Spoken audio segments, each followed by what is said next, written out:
بسم اللہ الرحمن الرحیم۔ السلام علیکم ناظرین۔ ایک دفعہ اکبر بادشاہ محل میں آرام فرما رہے تھے کہ اچانک باہر سے شور کی آواز آئی۔ اکبر بادشاہ نے وزیر سے کہا کہ محافظوں کو باہر بھیجو، پتہ کرو کہ اتنا شور کیوں ہے۔ جب وزیر باہر گیا تو دیکھا کہ چند آدمیوں نے ایک بوڑھے آدمی کو پکڑا ہوا ہے۔ چند عورتیں بھی ان کے ساتھ ہیں اور اس گاؤں کا قاضی صاحب، جس کے سر پر سفید پگڑی تھی، ہاتھ میں ڈنڈا لیے سامنے کھڑا تھا۔ محافظوں سے اس بات کا مطالبہ کر رہا تھا کہ ہمیں اکبر بادشاہ سے ملنے کی اجازت دے دی جائے۔ محافظ بار بار کہہ رہے تھے کہ بادشاہ سلامت اس وقت آرام کر رہے ہیں، وہ آپ سے مل نہیں سکتے، لہٰذا تم یہاں سے چلے جاؤ۔ وزیر واپس آیا، آ کر بادشاہ کو ساری صورتحال بتائی کہ قاضی صاحب، جو کہ اس گاؤں کا ہے، وہ آپ سے ملنا چاہتا ہے۔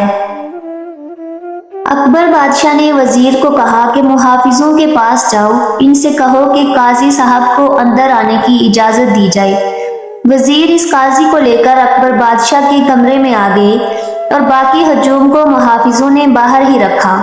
جیسے ہی قاضی صاحب بادشاہ کے کمرے میں داخل ہوئے تو اکبر بادشاہ نے قاضی سے کہا، قاضی صاحب، مجھ سے ملاقات کی ضرورت کیوں پیش آئی اور باہر تم نے اتنا ہجوم کیوں اکٹھا کر رکھا ہے؟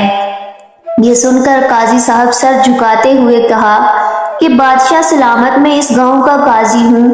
آج تک کوئی بھی ایسا مقدمہ نہیں آیا جو میں نے انصاف پر مبنی نہیں کیا ہو، لیکن ایک واحد مقدمہ جس نے مجھے ہلا کر رکھ دیا۔ اکبر بادشاہ نے پوچھا، بتاؤ کون سا مقدمہ ہے؟ تو قاضی صاحب نے کہا، بادشاہ سلامت، میرے پاس ایک بوڑھی عورت ایک مقدمہ لے کر حاضر ہوئی۔ اس کے ساتھ ایک نوجوان لڑکی تھی۔ اس بوڑھی عورت کے شوہر کو گاؤں کے لوگوں نے پکڑا ہوا تھا۔ میں نے بوڑھی عورت سے پوچھا، بتاؤ کیا بات ہے، تم نے اس کو کیوں پکڑا ہوا ہے؟ تو بوڑھی عورت نے کہا کہ یہ بوڑھا آدمی میرا شوہر ہے اور یہ نوجوان لڑکی میرے بیٹے کی گھر والی ہے۔ میرا بیٹا ایک بڑے تاجر کے ہاں ملازمت کرتا ہے اور میرا بیٹا تجارت کے سلسلے میں تاجر کے ساتھ اکثر اوقات باہر آتا جاتا ہے، لیکن ایک ماہ پہلے ایسا ہوا کہ مجھے خبر ملی کہ میری والدہ کی طبیعت خراب ہو گئی۔ تو میں نے اپنے شوہر کو کہا کہ تم مجھے ماں کے گھر لے چلو۔ پھر اس نے مجھے کہا کہ میں کسی کام کے سلسلے باہر جا رہا ہوں، اس لیے میں آپ کے ساتھ نہیں جا سکتا۔ میں خود ہی سواری لے کر اپنی ماں کے گاؤں چلی گئی۔ پیچھے میری بہو گھر میں اکیلی تھی اور میرا شوہر جانتا تھا کہ میری بہو گھر میں اکیلی ہے، کیونکہ گھوڑے سے گرنے کی وجہ سے اسے چوٹ لگی تھی اور وہ چل بھی نہیں سکتی تھی، لہٰذا مجھے مجبوری میں اپنی بہو کو گھر میں اکیلا چھوڑ کر جانا پڑا۔ میرے شوہر نے بہانہ بنایا تھا کہ میں بھی کام کے سلسلے میں باہر جا رہا ہوں، اس لیے میں نے پڑوسی عورت کے ذمہ لگایا کہ تم میری بہو کی دیکھ بھال کرتے رہنا، اور میں اپنی ماں کے گھر چلی گئی۔ لیکن جیسے ہی میں واپس آئی تو میری بہو سر پیٹنے لگ گئی اور مجھے کہا کہ میرے سسر یعنی آپ کے شوہر نے مجھے اکیلے میں میرے ساتھ زیادتی کی اور مجھے خاموش رہنے کے لیے ڈراتا رہا۔ میں نے اس وقت اس کو کہا کہ کچھ نہیں بتاؤں گی، لیکن میں جانتی ہوں کہ اگر میں آج چپ کر گئی تو یہ ساری زندگی مجھے اسی طرح ڈرا ڈرا کر میرے ساتھ زیادتی کرتا رہے گا اور اس بات کا بھی کسی کو نہیں پتہ چلے گا۔ میں فوراً قاضی صاحب کے پاس گئی اور کہا، قاضی صاحب، میرا مقدمہ سنیں اور میرے شوہر کو سخت سے سخت سزا دیں تاکہ آنے والے وقت میں کوئی بھی سسر اپنی بہو کے ساتھ ایسا سلوک نہ کر سکے۔ میں نے اس عورت کو یقین دلایا کہ اسے ضرور انصاف ملے گا۔ مقدمے کا دن مقرر کیا گیا اور مقدمے والے دن عدالت لگ گئی۔ میں نے سب سے پہلے اس کی بہو سے پوچھا، آپ بتاؤ کیا ماجرا ہوا؟ تو اس نے وہی الفاظ دہرائے جس طرح اس کی پہلی ساس کہہ چکی تھی، لیکن اس بوڑھی عورت کے بزرگ شوہر کے الفاظ بالکل مختلف تھے۔ میں نے جب اس سے پوچھا تو اس نے کہا، قاضی صاحب، میں کسی کام کے سلسلے میں اپنے دوست کے ساتھ شہر سے باہر چلا گیا۔ جس دن ہی میری بیوی گھر لوٹی اسی دن میں گھر لوٹا، لیکن جیسے ہی میری بہو نے گھر میں قدم رکھا تو میری بہو نے سر پیٹنا شروع کر دیا اور اس پر گندے گندے الزام لگانا شروع کر دیے۔ یہ سن کر مجھے سمجھ نہیں آئی کہ کیا کرنا چاہیے۔ قاضی صاحب نے کہا، میں کیسے معلوم کروں کہ تم میں سے کون سچا ہے اور کون جھوٹا؟ اس مقدمے کی کارروائی کو شروع ہوئے تقریباً 4 دن ہو گئے ہیں، لیکن ابھی تک میں انصاف تک نہیں کر سکا، کیونکہ جب میں لڑکی کی باتوں کی طرف دیکھتا ہوں تو مجھے سارے ثبوت اس کے سسر کے خلاف جاتے ہوئے دکھائی دیتے ہیں، لیکن جب میں اس کے سسر کے پہلو کی طرف دیکھتا ہوں تو سارے ثبوت اس کی بہو کے خلاف جاتے ہیں۔ مجھے سمجھ نہیں آ رہا، لہٰذا آپ انصاف کرنے میں ہماری مدد کریں اور اس بوڑھی عورت کا مقدمہ آپ سنیں۔ اکبر بادشاہ نے کہا کہ کل تم بوڑھی عورت، اس کے شوہر اور اس کی بہو کو حاضر کرنا، میں کل ہی اس مقدمے کا فیصلہ کروں گا۔ صبح کا وقت ہوا، بادشاہ سلامت عدالت میں تشریف لائے۔ قاضی صاحب ان تمام لوگوں کو لے کر عدالت میں پہلے سے ہی پہنچ چکے تھے۔ جیسے ہی بادشاہ اپنی نشست پر بیٹھا تو قاضی صاحب نے کہا، بادشاہ سلامت، آپ کے حکم کے مطابق یہ سب آپ کے سامنے حاضر ہیں۔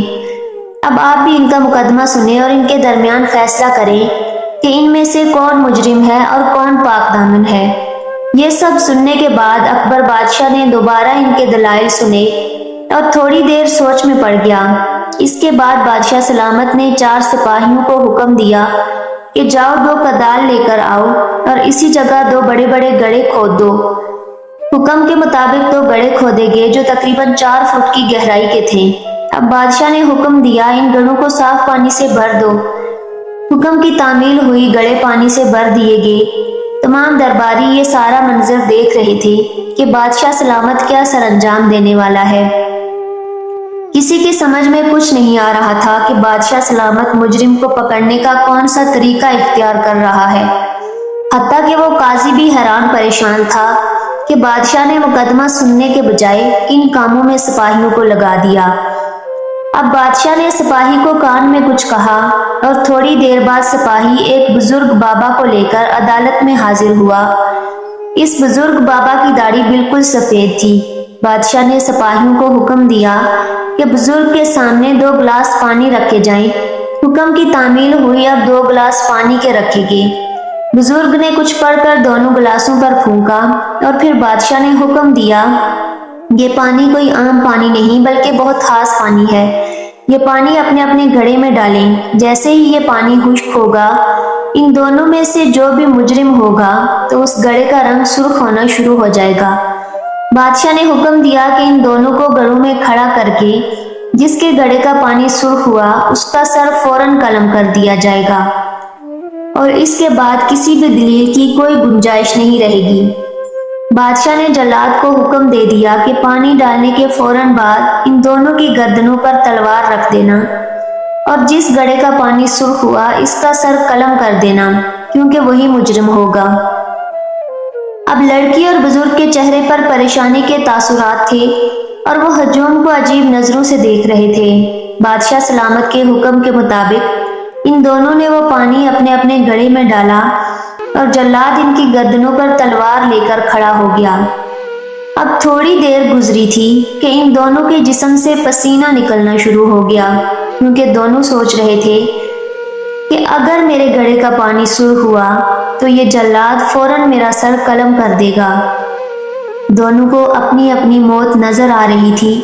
ابھی چند ہی لمحے گزرے تھے کہ پانی خشک ہو رہا تھا۔ جیسے ہی پانی 1 فٹ کی گہرائی کے قریب گیا تو اس لڑکی نے چیخ کر کہا کہ بادشاہ سلامت میری جان بخش دی جائے، میں آپ کو سچ سچ بتاتی ہوں۔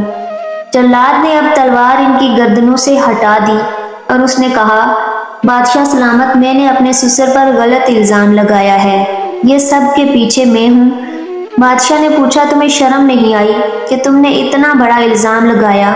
تو لڑکی نے کہا، بادشاہ سلامت، میں اپنے چاچا کے بیٹے سے بہت محبت کرتی تھی، لیکن اپنے سسر کی وجہ سے، جس نے میرے پیار کو پیسوں کا لالچ دے کر اپنے بیٹے کے ساتھ شادی کرا لی اور اس نے مجھے میری محبت سے جدا کر دیا، میں نے اس دن سے ٹھان لیا تھا کہ اس بوڑھے نے مجھے اپنی محبت سے دور کیا، میں اس کو اپنے گھر سے دور کر دوں گی۔